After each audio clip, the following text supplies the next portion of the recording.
Mercedes mashinamizni galovkalarini ko'tarib olganmiz. Galovka prokladkasi kuygan deb ochilgan edi. Haqiqatan ham shunaqa ekan. Endi yana bitta shubha paydo bo'lib qoluvdi. Tekshirgan vaqtimizda shubhamiz o'rinli ekan. Ya'ni klapan yonida havo so'rayaptimi degan shubhamiz bor edi. Hozir sizlar bilan birgalikda buni tekshiramiz. Qani bu? Yaxshi. Mana. Okalar ko'ryapsizlar? Klapan yonida havo so'rayapti. Undan keyingi silindrlar.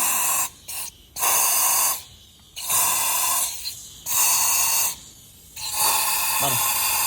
4-silindr, 7-klapan. Ko'ryapsizlar? Maksim boshdan tekshiraylik shuni. Mana. Bunda bitta, bunda. Bo'ldi. Xullas, propust berib qoladi. Mashina qaltirab ishlab qoladi. Hozir buni ozgina bee'tiborli qilib yopib beriladigan bo'lsa, ertagani qaytadan ochishlikka to'g'ri keladi. Klapanni boshdan protelka qilamiz. Ya'ni klapanni gnezdovga sayqallantirib, mashina o'tiradigan qilib, havo so'rmaydigan qilib, qaytadan yig'ib beramiz. Shu bilan xudo xolasa hamma muammolari butkul bartaraf bo'ladi. Silindr tomonlari bularda ham Malibularga o'xshab vakuum nasoslar bo'ladi. 4-chi va 1-silindr tepada turgan paytda metkada turgan hisoblanadi. Xudo xolasa galovka prokladkalarini qo'yib yopamiz.